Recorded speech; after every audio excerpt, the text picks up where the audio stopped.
What I don't like is the Billy never makes any adjustments claim. Yeah, I hate that claim. Because it's just flatly wrong. It's not true. It's flatly wrong. He's changing up the starting lineup. He's changing up the rotation. Yeah. He's changing who plays with who.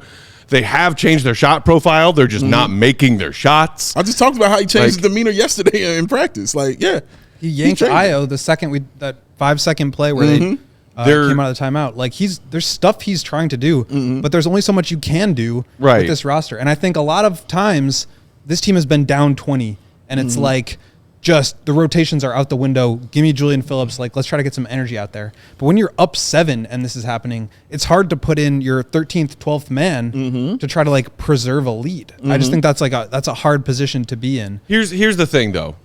So in that sense, that was me partially defending Billy. Because I think it was Jay Mandy, one of our loudest Billy haters in the comments, saying we're just up here, giving Billy a pass.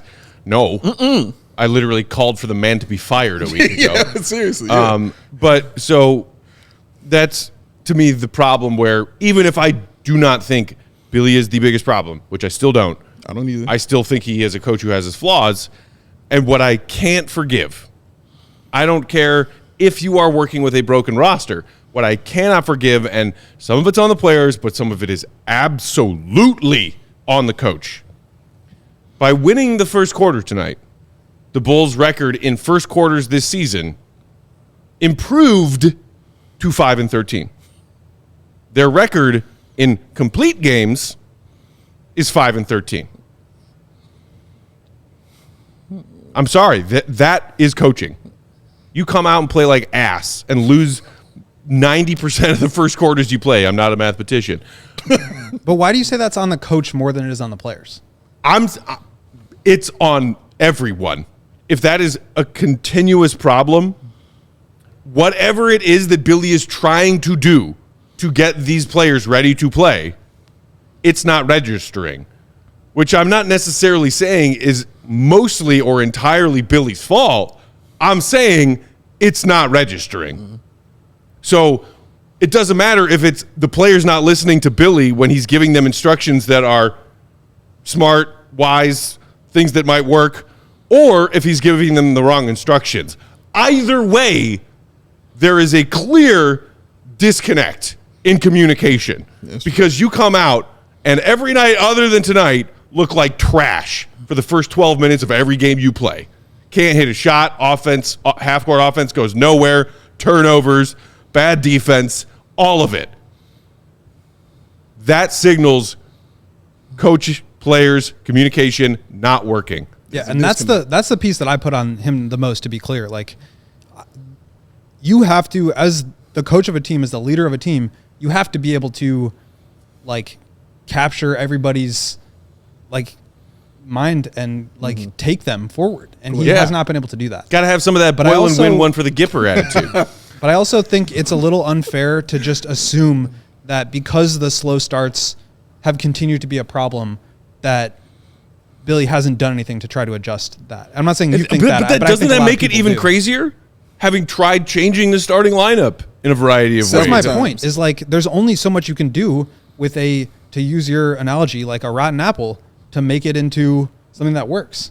And again, I'm not saying Billy is without blame. I think he is. I think everybody is, from ownership down to, Julian Phillips or Dalen Terry. And whoever was cleaning the floor in the in-season tournament.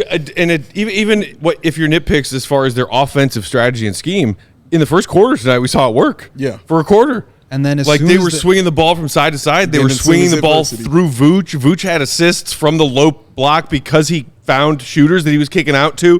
The ball was moving around. We saw the theory of how this might work for a quarter, and then they still ended up losing by fucking 20. And then they called the timeout, and Billy said, all right, everything you guys were just doing that was working, stop doing that. Let's go back to the old way. He's not doing that. That's on the players. I see both sides. And that's kind of where I am when I talk about Billy and when I speak about him and the team. I'm looking at the product, because Will is absolutely correct. You can only do so much with a rotten apple. You're absolutely right.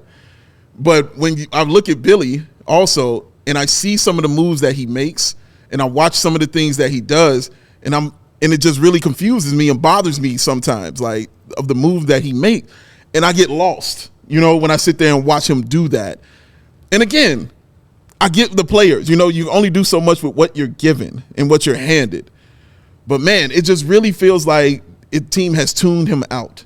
Yeah. You know? And that's a problem. And that's an issue. And usually when a team tunes you out, that's on the coach. Yeah. You know, when the team doesn't want to listen to you and respond to you, that's on. And what makes it even worse, Will, is he is known as a player's coach.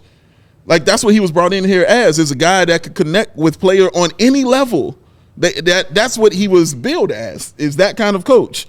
And it doesn't feel like that anymore.